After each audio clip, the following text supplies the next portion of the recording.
بنانے کی کوشش کی اور اسلام سے منسلک ہونے کی کوشش کی، مسلمان گروہوں میں بھی پھٹ گئے اور یہ تاثر بھی دیا جانے لگا کہ قرآن بڑا مشکل ہے، یہ آسان نہیں ہے، مشکل ہے۔ اللہ عرشوں سے کہتا ہے کہ یسرنا القرآن للذکر، ہم نے اس کو قرآن کو آسان ترین کر کے اتارا ہے۔ زمین پہ بیٹھا مولوی کہتا رہا کہ یہ آسان نہیں ہے، یہ بڑا مشکل ہے۔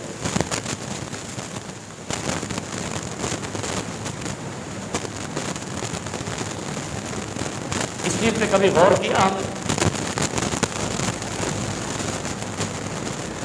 انگریز نے کتاب اتاری، لکھی MBBS کے لیے، اس نے نہیں کہا یہ آسان ہے، اس نے کہا جو انٹلیکچوئل ہوگا، پوزیشن ہولڈر ہوگا، 98% مارکس لے کر آئے گا، وہ اس کو سمجھے گا، ڈاکٹریٹ کو وہ سمجھے گا، میرٹ لیا اس نے کہا ہر کسی کا کام نہیں ہے ڈاکٹر بن جانا۔ اسی طرح انجینئرنگ کی کتابیں لکھی، سائنٹسٹ بنانے کے لیے کتابیں لکھی، 85% یا 80% انسانیت کو وہ سمجھ نہیں کہ جو سب سے ذہین فطین ہوتے ہیں وہی سمجھتے ہیں، وہی پڑھتے ہیں، ایسے ہی ہے، ہر کوئی نہیں سمجھ سکتا۔ لیکن قرآن ایسی کتاب ہے کہ وہ انجینئر بھی سمجھ لیتا ہے، ان پڑھ بھی سمجھ لیتا ہے، آکسفورڈ کا پڑھا ہوا بھی سمجھتا ہے، اور گاڑی کا مکینک بھی اس کو پڑھتا ہے، معمار بھی سمجھتا ہے، اور جس کے اندر اللہ نے اپنی چاہت رکھی ہے وہ اس کو روز روز پڑھتا ہے اور بڑے سکون اور مزے سے پڑھتا ہے۔ اور جب کوئی مشکل ترین کتاب آتی ہے جیسے لا کی کتاب ہے، وہ کسی کو اس کے لفظ ہی سمجھ نہیں آتے، عام لکھا ہوتا ہے پروہیبٹڈ ایریا، ممنوع علاقہ، لیکن قانون کی زبان میں پروہیبٹڈ کا لفظ ہی نہیں ہے، یہ اپنی زبان ہے، وہ کہتا ہے ریسٹرکٹڈ ایریا، ممنوع علاقہ ہے، ریسٹرکشن ہے، ایسے ہی ہوتے ہیں۔ دیکھو یہ دنیا کی لکھی ہوئی ہر کتاب کے اندر کسی خاص ذہن کے لیے کچھ مواد ہے، لیکن اللہ کی بھیجی ہوئی کتاب کے اندر بالعموم جنرلی طور پہ کہہ دیا گیا ہے وَلَقَدْ يَسَّرْنَا الْقُرْآنَ لِلذِّكْرِ فَهَلْ مِن مُدَّكِرٍ۔ اچھا پھر صرف اتنا نہیں کہ ہم نے قرآن کو آسان اتارا پڑھو، بلکہ پھر استفہام بھی کیا گیا، سوال بھی کیا گیا، تم میں سے کوئی ہے جو اس کو پڑھ کے سمجھے؟ فَهَلْ مِن مُدَّكِرٍ، کیوں نہیں پڑھتے ہو؟ سمجھ تو آئے گا۔ قرآن کیا کہہ رہا ہے کہ اللہ نے قرآن کو اتارا، ساتھ کا یہ آسان ترین ہے، پھر اللہ خود کہتا ہے فَهَلْ مِن مُدَّكِرٍ، اس کو پڑھتے کیوں نہیں ہوا؟ سمجھ آئے گا۔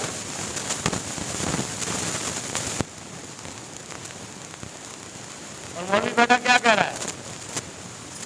جگہ جگہ پہ مولوی میں اپنے منبر سجائے ہوئے کہہ رہے ہیں قرآن ہر کسی کے بس کا کام نہیں ہے، یعنی اللہ کے سامنے یہ دیوار کھڑی کر رہا ہے، بندوں اور اللہ کے درمیان دیوار کھڑی کر رہا ہے اور کہہ رہا ہے یہ قرآن ہر کسی کے سمجھنے کی کتاب نہیں ہے۔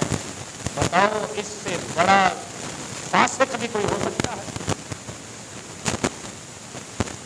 جس نے کتاب بھیجی ہے وہ کہتا ہے ہر کوئی پڑھے، اور پھر سوال کرتے ہو پڑھتے کیوں نہیں سمجھ آئے گا؟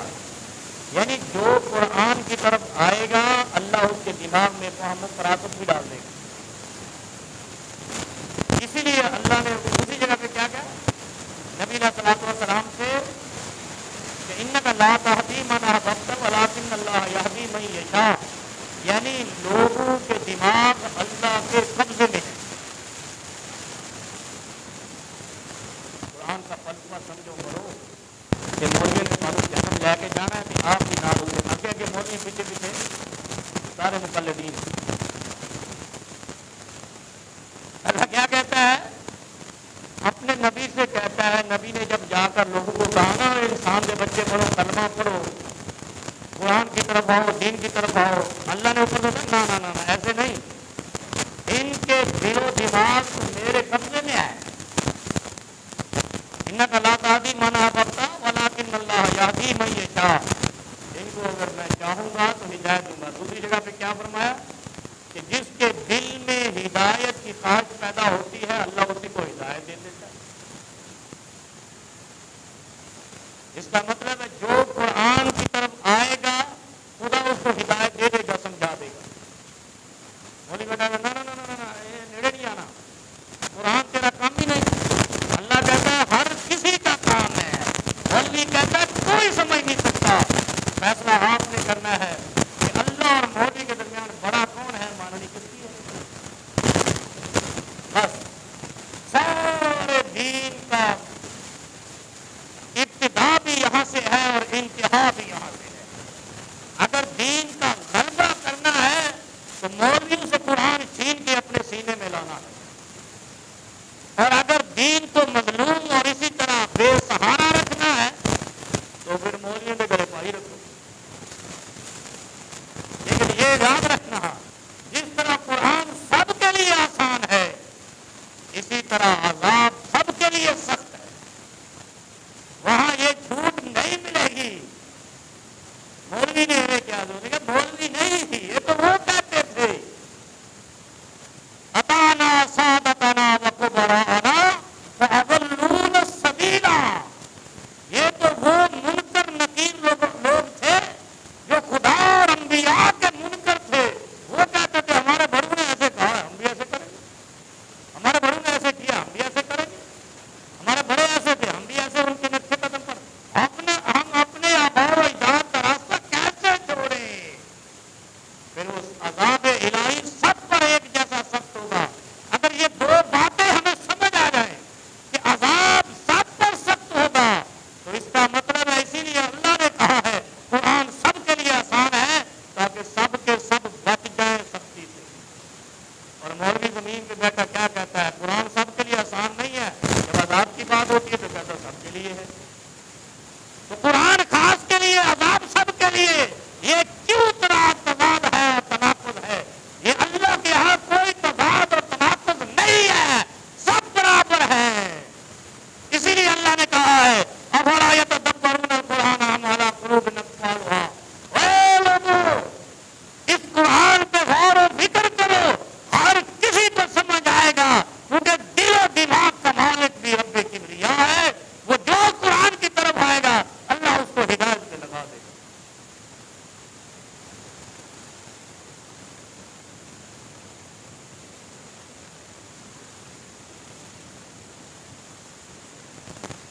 اتنی بات تو ہمیں سمجھ آ گئی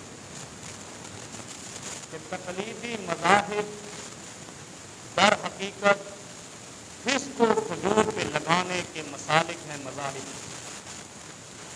اللہ نے قرآن میں کہیں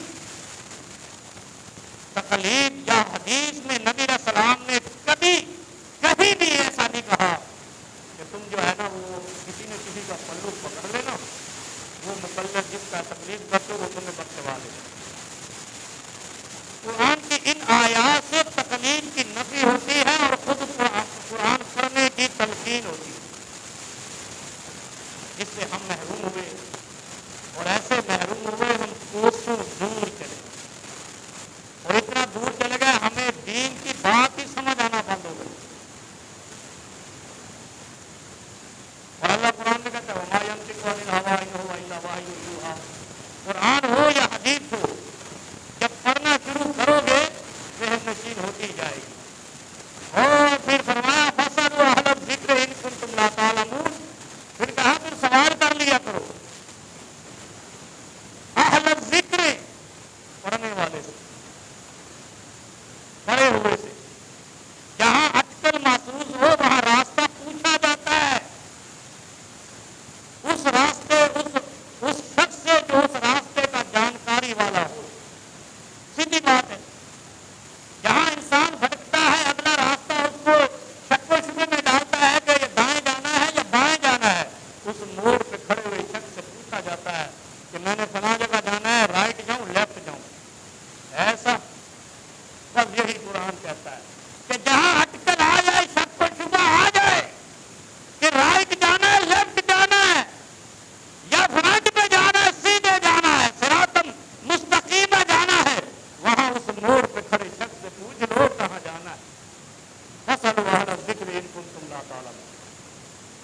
یہ سارے دین کا یہ خلاصہ ہے جو میں نے تمہید میں بیان کیا. پھر اللہ قرآن میں کیا کہتا ہے؟ وَأَنذِرِ الَّذِينَ يَخَافُونَ أَن يُحْشَرُوا. پھر اللہ کہتا ہے ڈنڈا پکڑو اور ڈرانا شروع کر دو. وَأَنذِرِ الَّذِينَ يَخَافُونَ أَن يُحْشَرُوا إِلَىٰ رَبِّهِمْ. پھر فرمایا کہ ڈرو اور ڈراؤ جن کے دل کے اندر تھوڑا سا خوف آ جائے کہ أَن يُحْشَرُوا إِلَىٰ رَبِّهِمْ، کہ اپنے رب کے پاس جا کے ہم نے کھڑے ہونا ہے. اپنے رب کے پاس ہم نے جا کے کھڑے ہونا ہے اور جواب دہ ہونا ہے. کس بات کا؟ لَيْسَ لَهُم مِّن دُونِهِ وَلِيٌّ وَلَا شَفِيعٌ لَعَلَّهُمْ يَتَّقُونَ. اور اتنا سا بتانا ہے. کتنی پیاری بات ہے اس کے اندر. لَيْسَ لَهُم مِّن دُونِهِ ولی ولا شفیع. یہ ولی اور شفیع.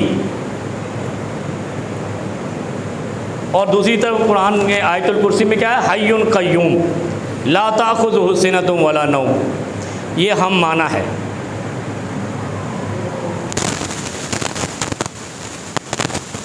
اب غور کریں، سورہ انعام میں اللہ اس کو ولی شفیع کہتا ہے،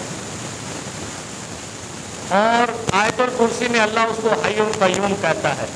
دونوں کو اگر آپ سمجھیں تو پھر آپ کو وہ آیت سمجھ آئے گی وما ینطق عن الہوی ان هو الا وحی یوحیٰ، کہ جو بھی اللہ کے حبیب کہتے ہیں وہ اللہ کی وحی ہے، اللہ کی طرف سے. جب سے نبی علیہ الصلوۃ والسلام کو نبوت ملی، پیغمبر علیہ السلام نے کوئی بات اللہ کی مرضی اور منشا کے بغیر نہیں کی. یہ ایک بات کلیئر ہو گئی. پھر اللہ کہتا ہے کہ لیس لہم من دونہ ولی ولا شفیع، کہ جب اللہ کے ہاں ان یحشروا الی یوم القیامہ، جب اکٹھے کیے جاؤ گے نا حشر میں، تو وہاں کوئی ولی شفیع نہیں ملے گا.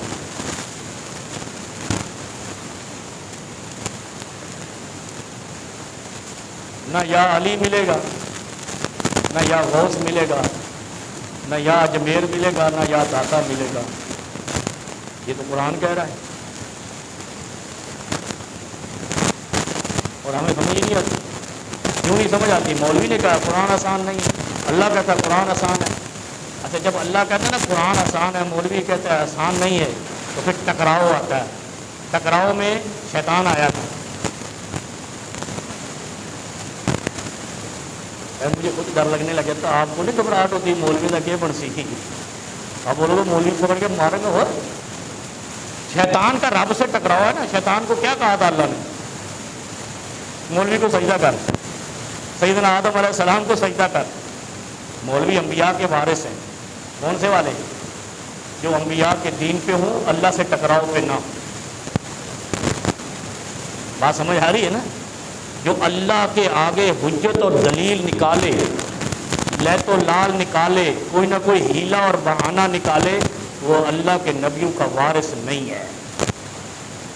جتنی بھی بڑی پگڑی والا ہو، ترے والا ہو، جبے والا ہو، جو مرضی، شکل و صورت تو دین میں اکاؤنٹ ہی نہیں ہوتی. اگر لمبی داڑھیوں والے جنت میں جائیں گے تو سکھ جہنمی ہوں گے ہی نہیں. اور اگر ننگے سروں والے جہنم میں جائیں گے تو ساری دنیا جنت جائے گی. غور کرو یار، ہم نے شرطیں کیا لگائی ہیں؟ وہ ننگے سر پھر رہا اے بھابی وہ جی لمبی داڑھی دی گل منو، انا للہ و انا الیہ راجعون. یہ شرط ہی نہیں ہے دین میں. عربوں کی داڑیاں لمبی ہوتی ہی نہیں ہے، قدرتاً نہیں ہوتی، جتنی پاکستانیوں بر صغیر کے لوگوں کی ہوتی ہے. اللہ کدھر دیکھتا ہے؟ التقویٰ ہاں ہونا. اللہ دلوں کو دیکھتا ہے. کالا ہے، گورا ہے، نیلا ہے، پیلا ہے، جو جیسا بھی ہے، مجھے تو رب دیکھتا ہی نہیں ہے. ایسے ہی ہے، غلط تو نہیں کہہ رہا ہوں نا؟ پکڑے گئے ہیں ایسا. ارے یقین کرو جیڑا مولوی کسی امام دے پیچھے کسی نے لا کے آکھے نا یہ حرف اخیر ہے، وہ مولوی وہ بھیڑ چال ساری جہنم میں رب فیصلہ. بھلے وہ سچا بھی ہو، کیونکہ پیچھے لگانے کا تو حکم ہی نہیں ہے.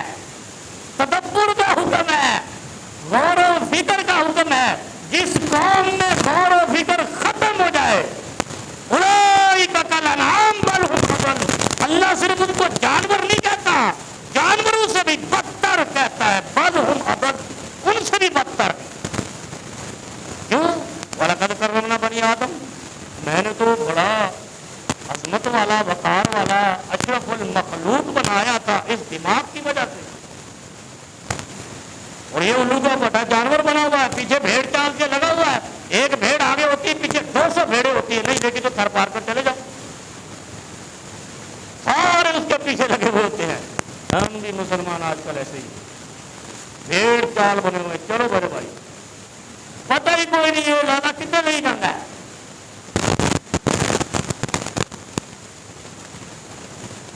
کیا کہا اللہ قرآن میں سورہ انعام میں 6 نمبر آیت ہے، 51 نمبر سورت، 51 نمبر آیت ہے، 6 نمبر سورت، 6 نمبر سورت انعام ہے، 51 آیت نمبر ہے۔ اللہ کیا کہتا ہے؟ لیس لہم من دونہ ولی ولا شفیع، اتنے نہ کوئی یار ہونا ہے نہ سفارشی ہونا ہے، کہ جڑے یا دے نال لائی جاندے نے، یہ کس واسطے لائی جاندے نے؟ مددگار واسطے نا، ساڈے تے مددگار ہو سکتے، وہ تے کون ہو سی؟ وہ تے علی حجویری صاحب بخشوال ہے سی، عبد القادر جیلانی بخشوال ہے سی، ایویں آپ دیں کوئی ادھر سے وہ اجمیر سے وہ گرے لگا کے کبھی بے نظیر کبھی زرداری آتے تھے، ہمیں نجات مل جاتی، ہائے ہائے ہائے ہائے۔ اس کا مطلب ہے جنہوں نے تمہیں ادھر گرا لگانے پہ لگایا ہے انہوں نے تمہیں شیطان کی طرح بہکایا ہے، کیونکہ خدا نے شیطان سے کہا تھا اس آدم کو سجدہ کر، انہوں نے کہا ہاں اے مٹی سے میں آگ سے میں اس کو جلا کے راکھ کر دوں، میں سجدہ کیوں کروں؟ اللہ نے کہا میری گل سے آگے حجت کرتا ہے، میری بات کے آگے تو ہیلے بناتا ہے، مولوی ہیلے نہیں بنا رہے، اگر نہیں بنا رہے تو بولو بھائی نہیں بنا رہے مولوی تو غلط آ تھا، میں تھلے اترا تھا۔ میں آپ کو ہیلے کی بتاؤں، کل پرسوں ایک مولوی سن رہا تھا، اس شخص نے ماشاءاللہ خوبصورت پگڑی باندھی ہوئی ہے، اور جناب اتنا لمبا پیچھے وہ چھوڑا ہوا ہے، ایک کندھے پہ رومال رکھا ہوا ہے، پتہ نہیں اتنا وزن آدمی کا کیا شوق ہوتا ہے ان کو یار، وہ ہمارے ملک میں بھی ایسے بہت سارے ہیں، پگڑی بھی باندھی ہوگی کندھے پہ رومال بھی ہو، میں نے ایک کو دیکھا اسے کندھے پہ بھی رومال ہو، یہاں پہ بھی رومال ہے، مولوی کھڑا ہو اور جبہ، بھائی یہ کیا ڈیزائن ہے؟ اسلام تو وہ ڈیزائن ہے جیسے یہ بیٹھے ہوئے، ان کو کیوں نہیں سب کو اتنا سامان رکھاتے جگہ کوئی کام ہی نہ کرے، سارے آڈر آمے سے بیٹھے رہے کپڑے لپیٹ کے، کپڑے لپیٹنا دین نہیں ہے، سطر چھپانا دین ہے۔ اب وہ کہہ رہے ہیں کہ جب نوح علیہ الصلوۃ والسلام کی کشتی کو نجات ملی تو وہ غوث اعظم کی وجہ سے ملی، وہ نیچے الو کے پھٹے سارے بیٹھے ہوئے، سبحان اللہ، سب کو اگر حضرت عمر فاروق کا دور ہوتا نا سب کو مرغا بنایا ہوتا۔ ریاست مدینہ میں یہی تھا نا کہ جو خدا کے سامنے شرک کرے سر قلم کرو اس کا، خدا سے بڑھ کر کوئی نہیں، خدا کو اپنی ارادیت پہ روکنے والی بھی کوئی ہستی نہیں۔ ان یحشروا الی ربہم لیس لہم من دونہ من ولی ولا شفیع، سورہ انعام آیت نمبر 51 میں اللہ کہتا ہے اس رب کو جب حشر کے میدان میں جمع ہو جاؤ گے نہ تمہارا کوئی مددگار ہوگا رب کے سامنے، نہ سفارشی ہوگا، اگر رب نہ چاہے تو پیغمبر چھڑا نہیں سکتا، اور یہ آگے نہیں پتہ نہیں سانو ہر کوئی چھڑا سکتا۔ وہ ایک مولوی نکلا آج کل بڑا زندہ جاوید ہے، آپ کے سامنے پھر رہا ہوگا ادھر ہی، وہ نام نہیں لیتا ہوں، وہ کہہ رہا ہے کہ حضرت بپا جانی کی جو باپ کی چارپائی تھی وہ اڑا کرتی تھی، ہوا میں اڑا کرتی تھی، میں نے کہا یہ تو پیور جہاز سی تھے جڑے کراچی جہاز ہوں، تو شرم ہی نہیں آتی، پیغمبروں کی چارپائی نہیں اڑی، الو کے پٹے جھاڑو بیچنے والوں کی باپ کی چارپائی اڑنے والے، یہ دین ہے؟ پھر کہتے ہیں مولوی رہا تو لازم، میں کہتا ہوں مولوی تو گربان پکڑنا لازم ہے، ایسے جو شیطانی ہیلے نکالے اللہ کہتا ہے کیا وَلَقَدْ يَسَّرْنَا الْقُرْآنَ لِلذِّكْرِ فَهَلْ مِن مُدَّكِرٍ، یہ کہنا ساڈے پیو دی چارپائی اٹھی چلتی،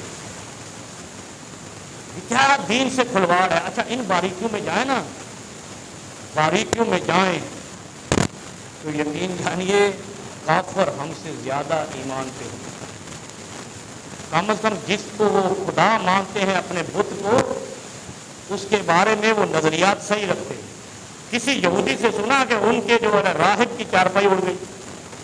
یہودیوں کے راہبان ہوتے ہیں نا، یہ جو کیا ان کو کہتے ہیں جیوش کے، جو بڑی بڑی داڑیاں ہوتی ہیں، ان کی ٹوپی ہوتی ہے، اور ٹوپی رکھنے سے اگر کوئی جنت ملتی تو یہودی بھی جنت میں جائے، ٹوپی کے بغیر یہودی نہیں ہوتے۔ اور پاکستانیوں میں مولوی کہتے ہیں ٹوپی نہیں تیری نماز نہیں ہوتی۔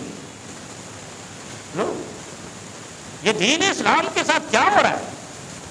نوچا جا رہا ہے دین کو اپنی خواہشات کے تناظر میں۔ مسلمانوں، یہ جتنے بیٹھے ہیں نا، یہ داڑھی نہیں ہے، ٹوپی نہیں ہے، سطر چھپا ہوا نا، یہ مسلمان ہے اور انشاءاللہ جنت جائیں گے۔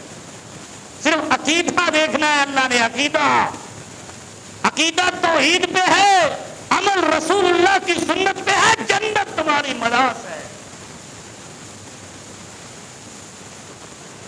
اور اللہ قرآن میں پھر کیا دیتا ہے ان لوگوں؟ اچھا، اللہ کو علم ہے یا نہیں غیب کا علم؟ اللہ غیب جانتا ہے نہیں جانتا ہے؟ جانتا ہے نا؟ تمہیں نہیں پتا اللہ غیب جانتا ہے نہیں جانتا؟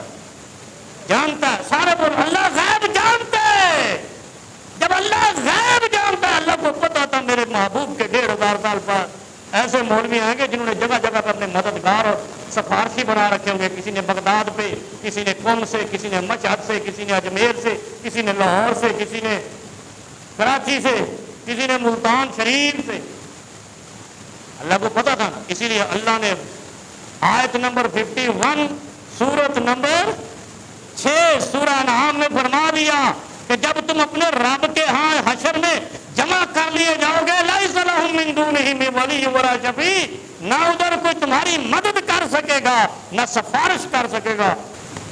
جمعے میں لیٹ آنا گویا رائے گاں جاتا ہے۔ اب آپ کہیں گے یار پڑھ تو لیا ہے نا، ایسے کہتے ہیں نا لوگ، یار حاضر تو ہو گئے نا، تو یار حاضر ہونے سے اجر نہیں ملتا ہے۔ خالی بندہ آئے، ہاتھ لگائے، چلا جائے تو اس کو مزدوری نہیں ملتی ہے۔ مزدوری تب ملتی ہے جب وہ پوری دیہڑی لگاتا ہے۔ اگر آدمی آئے وزٹ کر کے چلا جائے، مستری ٹھیکہ دیا ہوا آیا چکر لگا کے چلا گیا، اس کو دیہڑی کوئی نہیں دے گا۔ دیہڑی اس کو ملے گی جو صبح 8 بجے پہنچے گا، شام کو 5 بجے چھٹی کرے گا، پورا دن ڈیوٹی پہ کھڑا رہے گا۔ ایسے ہی ہے۔ تو جمعے کا ٹائم شروع ہوتا ہے جمعے کے خاتمے تک۔ اب آدمی یہ خاتمے کے وقت آئے، ہاتھ لگائے، نکل لے، اس کو رب دیہڑی دے گا؟ اس کو وہ فضیلت دے گا؟ یہ کیوں ہم نے دین کے ساتھ اس طرح کھلواڑ شروع کیا؟ نبی علیہ الصلوۃ والسلام نے تو یہاں تک فرمایا کہ من تخطی رقاب الناس یوم الجمعۃ اتخذ جیسرا الی جہنم، جو جمعے میں لیٹ آئے، بڑا اہم معنی بتانے لگا، اور یہ ترمذی شریف کی روایت ہے، جو جمعے میں لیٹ آئے اور دوسرے کی گردن سے قدم آگے کرے، کرتے ہیں نا، سلام کے آگے، ادھر کر کے آگے، ادھر کر کے آگے، کر رہے ہوتے ہم، یہاں نہیں کرتے ہوں گے، کہیں اور کرتے ہوں گے۔ فرمایا جو اس طرح قدم کسی کے کندھے سے اوپر لے کے جاتا ہے، گویا وہ اپنا قدم جہنم میں لے کر جاتا ہے، الی جہنم۔ پڑھنے جمعہ آیا، جہنم میں قدم کر دیا۔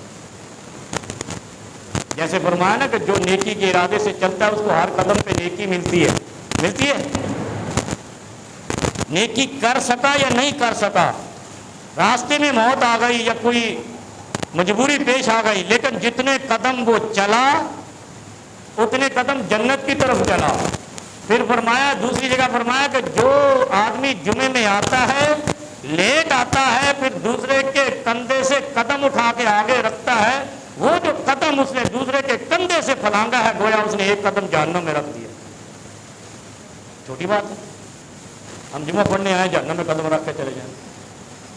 پہلی شرط یہ ہے کہ جمعے میں لیٹ آنا، ہاتھ لگا کے جانا، یہ تو فضیلت سے محروم کر دے۔ دوسرا، اگر آپ نے دوسرے کا کندھا پھلانگا ہے تو آپ نے ایک قدم اپنا جہنم میں۔ کتنے کندھے پھلانگے یہ اللہ حساب لگا لے گا۔ اللہ کے کرامن کاتبین ہماری طرح نالائق نہیں ہے، یا جھوٹ بولنے والے نہیں ہیں، دھوکہ دینے والے نہیں ہیں، جو ہوگا وہ لکھتے جائیں گے۔ ان کے کیمرے بھی فٹ ہیں، ان کے قلم بھی فٹ ہیں، ان کے رجسٹر بھی فٹ ہیں۔ وہ اسی وقت لکھ لیں گے اس نے اتنے کندھے پھلانگے، ہم کہیں گے نہیں ہم نے 3 کا پھلانگا، وہ کہے گا یہ ویڈیو ہے اور یہ رجسٹر ہے۔ کرامن کاتبین، کرامن بررہ، پھر اللہ نے قرآن میں کیا کہا؟ یہ کرامن کاتبین ہی نہیں ہے، خالی کرامن بررہ ہیں۔ بررہ کہتے ہیں بری ہیں گناہوں سے، یہ گناہگار ہے ہی نہیں، جو ہمارے کندھوں پہ بیٹھے یہ گناہگار ہے ہی نہیں۔ جب ہم گناہ کرتے ہیں تو 10 بددعائیں دے کر وہ گناہ لکھتے ہیں، پھر ہم کہتے ہیں ہم ترقی عروج پائیں پائیں گے وہ سارا دن جھوٹ بولتے رہتے ہیں، ساری زندگی ہم نے لوگوں کو دھوکہ دینا ہے، اور اس کے بعد کہتے ہیں ہم جو ہے نا بڑے نیک پاک ہیں۔ کرامن کاتبین جو ہے، کرامن کاتبین، ان کے لیے صرف یہ نہیں کہ وہ لکھنے والے ہیں، پھر اللہ نے کہا کرامن بررہ، یہ سچے بھی ہیں پاکیزہ بھی ہیں، اور گناہوں سے پاک بھی ہیں، جن کے اندر اتنی خوبیاں ہو وہ کسی کے ساتھ زیادتی کیوں کریں گے؟ وہ لکھ دیتے ہیں ایسے ہی۔ فرمایا جو ایک قدم دوسرے کی گردن سے پھلانگتا ہے، رکاب الناس، جمعے کے اندر، یہ خاص جمعے کی حدیث ہے، نماز کی صف کی نہیں ہے، نماز کی صف میں ہر کوئی کوشش کرتا ہے اگلی صف میں آئے، ایسے ہی ہے نا، وہاں تو ترغیب ہے نا، یہ مولوی گڑبڑ کا جو مولوی نے دیتا تھا تو ثابت کیوں میں کرنا، وہ ہماری بات پہ تنقید کرنے کے لیے نا پورا کمنٹ باکس میں جایا کرو، وہ ایسے الو کے پٹھے ہوتے ہیں، پتہ نہیں ان کی عقل خدا نے پیچھے رکھ دی ہے، وہ جو چیز میں نے کہہ دی ہے اس پہ نہیں تنقید کریں، اگلی بات لے آئیں گے کہ ایسے کیوں نہیں کہا، تو میں نہیں کہتا ہوں ساری دوائی ایک دفعہ میں دیتا ہی نہیں، تو میں بھی 3 بار بلاتا ہوں، آج دم کرو، کل پھر کرو، پرسوں پھر کراؤ۔ اس لیے نماز کی صف میں آگے آنے کی ترغیب ہے، کوشش کیا کرو، یہ حدیث پاک ہے، لیکن جمعے کے اندر فرمایا کہ جو گردن، یعنی یہ آپ کو ایک اور اس کے حکمت بتاؤں، اس کی حکمت یہ ہے کہ دوسرے کی گردن یعنی کندھے کی عظمت اتنی ہے کہ اس کے اوپر سے نہیں چھلانگ، اوپر سے چھلانگ نہیں لگا، اگر کوئی عزت سے راستہ دیتا ہے تو فبہا، لیکن قدم اٹھا کے آگے رکھنا، یہ آپ کا قدم جہنم کی طرف جائے گا جمعے کے دوران۔ پھر نبی علیہ السلام نے فرمایا ایک شخص کے لیے، اس کا نام بھی عبداللہ بن بسر رضی اللہ تعالیٰ عنہ، وہ ایسے آیا جمعے میں لیٹ، نبی کے زمانے میں بھی ایسا ہوتا تھا، اس لیے جو یہ ہوتا کیوں تھا، اس لیے کہ ترغیب امت تھی، امت کو بتانے کے لیے بھی کچھ ایسے کام ہوتے تھے کہ وہ بات امت تک پہنچے، نبی علیہ السلام اس بات کو فرما دے۔ وہ آیا جمعے میں اور اس نے ایک کی گردن پھلانگی، دوسرے کی پھلانگی، نبی علیہ السلام کہے کھڑے ہو جاؤ، خطبے پہ کھڑے ہو، آج کے مولوی کی ضرورت ہے میرے سمیت، گردن پھلانگ، بڑی صاحب رک جاؤ ادھر ہی، بڑا صاحب رک جاؤ ادھر ہی، میری تنخواہ نہ بند کر دے، مسجد کی چھت کا کام رک گیا، کوئی چندہ ہی نہیں دیتا میری مسجد، پتہ ہے تو سر حقیقت بات ہے۔ اور میں نے کہا یار ادھر تعاون، یار آپ سخت بہت ہیں، مولوی کو ہم نے نرم ہی رکھنا ہے، مولوی سخت آیا تو سارے عمل سیدھے ہو جائیں گے، شیطان مردود بھاگ جائے گا، ہم جنتی بن جائے گا، یہ ہم نے بننا نہیں ہے۔ میں ادھر جمعے کے لیے تعاون کے لیے اعلان کرتا ہوں، بہت کم لوگ دیتے ہیں، جن کا ضمیر یہ گوارا کرتا ہے کہ مولوی نے سچی بات کی ہے وہ تعاون کرتے ہیں، اور جو کہتے ہیں مولوی سخت ہے وہ چندہ نہیں دے دو گے، مولوی تو سنو ڈانٹتا رہتا ہے بھائی، ڈانٹنے سے جب تک بچے کو ڈانٹو نہیں سبق نہیں یاد کرتا، جب تک آپ صاحب علم بے علم لوگوں کو ڈانٹے گا نہیں ہو کیسے علم آئے گا، یہ تو اصول ہے نا۔ جا کر دیکھو صحابہ کے زمانے میں کیسے کیسے ڈانٹ پڑتی، حضرت عمر فاروق تو نبی کے ہوتے ہوئے تلوار نکال لیتے، تو ایویں نکال کی تھی، اتنی ڈانٹ پڑتی تھی۔ ایک آدمی آیا حضرت عمر فاروق رضی اللہ عنہ کے دور میں آج آپ کو واقعہ سناتا ہوں ریاست مدینہ کا، تاکہ بات ہماری انتہا پذیر ہو جائے۔ بھائی ایک اتنی وہ اس نے گردن پھلان کی، نبی علیہ السلام کا رک جا، کھڑا ہو گیا، یا رسول اللہ حکم میرے آقا، ایسے کہتے ہیں نا۔ نبی علیہ السلام نے کہا ادھر ہی بیٹھ جاؤ، فقال النبی اجلس فقد آذیتا، فرمایا ادھر ہی بیٹھ جاؤ، اجلس، جلوس کو کہتے ہیں نا بیٹھنے کو، عربی میں جلسہ کہتے ہیں بیٹھنے کو، ہم روز جلسوں کا تماشا لگائے رہتے ہیں، بیٹھتے ہیں، جلسہ دربی کو دھرنا ہوتا ہے، کیونکہ جلوس سے ہے، ہم دھرنا دیتے نہیں، ہم جلسہ کرتے ہیں، تقریر کرتے ہیں، بھاگ جاتے ہیں، ایسا نہیں ہوتا، جلسہ کرو، بیٹھ جاؤ، اپنے مطالبات کی منظوری تک بیٹھ جاؤ، ہم 1 گھنٹہ پہلے منسوخ کر دیتے ہیں۔ فقال النبی اجلس، نبی علیہ السلام نے جمعے کے دوران خطبے کے دوران کہا، ممبر کے اوپر سے کہا اجلس، یہاں بیٹھ جاؤ، فقد آذیتا، تم تکلیف دے رہے ہو۔ تکلیف کس کو دے رہے ہو؟ ایک تو اس کو جس کی گردن پھلانگ رہے ہو، اس کو تکلیف، دوسری کس کو دے رہے ہو؟ جو یہاں بیٹھا لکھ رہا ہے، جو کرامن کاتبین ہے، کرامن بارارہ ہے، پاکیزہ پاک ہستی ہے، جو تمہارے کندھوں پہ بیٹھی لکھ رہی ہے، تم اس کے اوپر سے پھلانگ رہے ہو۔ اور جب آتی ہے قرآن کی باری، قرآن یہاں الماری میں پڑے ہوئے، تو میں یہاں سے دیکھتا ہوں وہ پیچھا نہیں کرتا، ایسے کر کے جا رہے ہوتے قرآن کو پیچھا نہ ہو جائے، تو جو یہ سے پھلانگ رہا ہے وہ کیا ہو رہا ہے؟ وہ جو پاکیزہ قرآن نے کہا ہے، کرامن بارارہ ہے۔ اور ہر بات ایک دوسرے کے تناقض پہ ہم مسلمان بیٹھے ہوئے ہیں، ہماری ہر ادا دوسرے کے تضاد میں ہے، اور ہم چاہتے ہیں کہ ہم خوشحال بھی ہو جائیں، پرامن بھی ہو جائیں، ترقی یافتہ بھی ہو جائیں۔ حضرت عمر فاروق کے پاس ایک آدمی آیا، ریاست مدینہ کا نمونہ بتاؤں آپ کو۔ انہوں نے کہا امیر المومنین میری ایک بیٹی ہے، پاکستان کے جو مافیاز اور اشرافیہ ہے نا، ریاست مدینہ کے دشمن کیوں بنے ہوئے ہیں، اور ریاست مدینہ کے نظریہ کو کیوں دفنانا چاہتے ہیں، اور کیوں مخالفت پہ اترے ہوئے ہیں، یہ ایک جھلکی میں آپ کو دیتا ہوں۔ حضرت عمر فاروق رضی اللہ عنہ کے پاس ایک آدمی آیا، اس نے کہا میری ایک بیٹی ہے جس کو ہم زندہ تکمور کرنے لے گئے قبر میں۔ جب مٹی ڈالنے کا، قبر بنا لی، بچی اندر ڈال لی، جب مٹی ڈالنے کا وقت آیا بچی باہر آ گئی، زبردستی باہر آ گئی۔ جب وہ باہر آ گئی تو ہم نے پھر نہیں ڈالا بچی اس کے اوپر، ہم نے کہا بھائی یہ تو کوئی اندر کوئی قوت ہے، اللہ تھا نا، اللہ تو حی قیوم ہے نا، ولی شفیع تو تھا ہی نہیں وہاں پہ ان کا کوئی، جبکہ صحابہ دوسری طرف تھے، وہ تو ولی شفیع نہیں بنے۔ یہ لاہور والے اور اجمیر والے اور یہ علی والے کہاں تھے اس وقت؟ حضرت عمر کا دور تھا، اس کا مطلب علی بھی زندہ تھا، یا علی مدد تو اس نے کہا نہیں، علی مشکل سے کہا تو کہا ہی نہیں بچی، یہ آج بھی لوگ کہتے ہیں، نہیں سمجھ آئے۔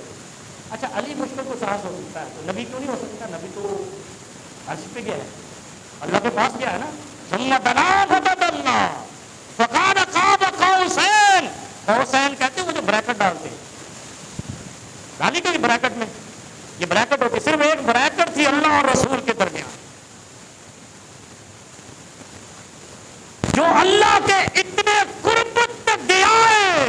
پھر قرآن کہتا ہے ثم دنا فتدلى، اور قریب آ جا، اپنے محبوب کو اتنا قریب کیا ہے، اس کو نہیں کہتے وہ مدد کرے گا، وہ علی مشکل کو ساتھ پڑے گا، جو اس نبی کا داماد ہے، ایک امتی ہے، آل بیت میں سے ہے، تو اس کا مطلب یہ تو نہیں کہ آل بیت والے مدد کریں گے اور گھر والے کریں گے نہیں، گھر والوں کے رشتہ دار کریں گے۔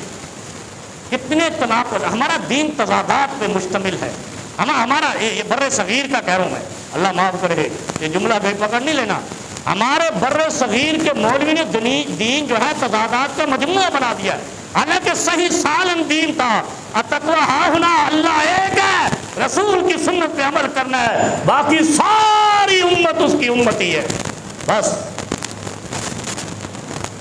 آیا کہا اے امیر المومنین میری ایک بیٹی ہے، ہم زندہ درگور کرنے کا ہے، وہ قبر سے نکل آئی، جب ہم مٹی ڈالنے لگے، پھر حضرت عمر کہتے پھر کیا ہوا؟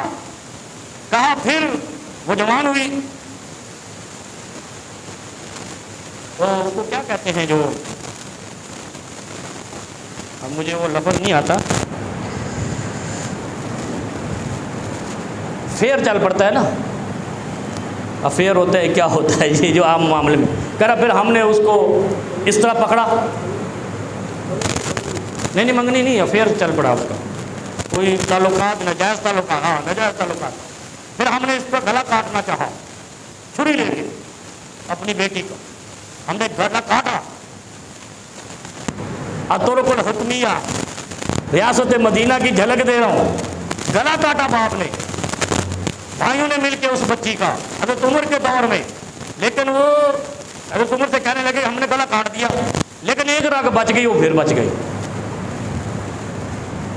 نہیں تو سیرت عمر فاروق جا کر پڑھنا، ریاست مدینہ کے خد و خال پڑھنا، گلا کاٹا، گلا کاٹنے کے باوجود ایک رگ ایسی بچ گئی، وہ بچی بچ گئی، اب بچی پھر جوان ہے، اب اس کے لیے رشتے کا پیغام آیا ہے، میں یہ چاہتا ہوں، باپ حضرت عمر سے کہتا ہے میں یہ چاہتا ہوں کہ میں یہ سارے واقعات جو پیغام نکاح بھیجتے ہیں ان کو بتا دوں کہ یہ واقعات اس بچی کے ساتھ ہوئے، یہ اور ہمارے ہاں ایسا ہو جائے تو ہم تو کون کیوں ہی سرکار بنا دیں، ہے نا؟ یہ قبر سے بھی بچ گئی، چھری سے بھی بچ گئی، کٹنے سے بھی بچ گئی، مرنے سے بھی بچ گئی، ہوئے سارے ہاتھ بن کے امت بر صغیر دی کھڑی ہوئے اس بچی دی طرف، اے تو ہوں ساڈی، یہ تو خدا تو خدا چھڑ دینے، نعوذ باللہ۔ کہتے ہیں جو وہ خدا چھوڑ دے تو محمد چھڑا نہیں سکتا، پتہ نہیں کیا ہے، نہیں وہ چھوڑا، خدا نے پکڑے تو چھڑائے محمد، ایسے کہتے ہیں نا۔ اور ادھر وہ کھڑا ہے، ہماری یہ بچی اس طرح کے معاملات سے بچ گئی ہے۔ اب اس کی دو نظریات تھے، ایک تو یہ تھا کہ یہ بڑی نیک پاک ہے، تہمت بھی لگی بچ گئی، قبر میں بھی ڈالی بچ گئی، تو یہ ایسا نہ ہو کہ جس سے شادی کرے کوئی نقصان ہو جائے اس کا، کیونکہ یہ ایسے فتوا کرے تو تباہی، کیونکہ ہمارے ہاں بھی حضرت عمر کے بعد کیس آیا، ذرا غور سے سنتے جانا۔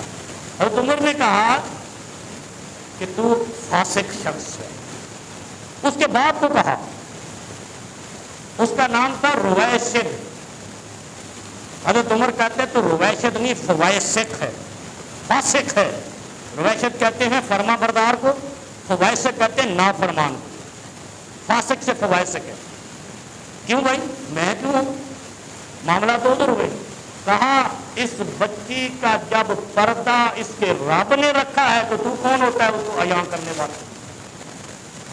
اس بچی کا پردہ اس کے رب نے رکھا ہے، ہر آزمائش سے اس کو کامیاب کیا ہے، گویا یہ بچی سچی ہے، تو جھوٹا ہے، اور تو یہ کیوں بتانا چاہتا ہے؟ پھر اس کو کہا اگر تو نے یہ بات بتائی اور مجھ تک یہ پہنچ گئی کہ تیسرے آدمی کو یہ بات علم ہے، تو میں تیرا پوری مملکت کے اندر عبرت ناک انجام کروں گا۔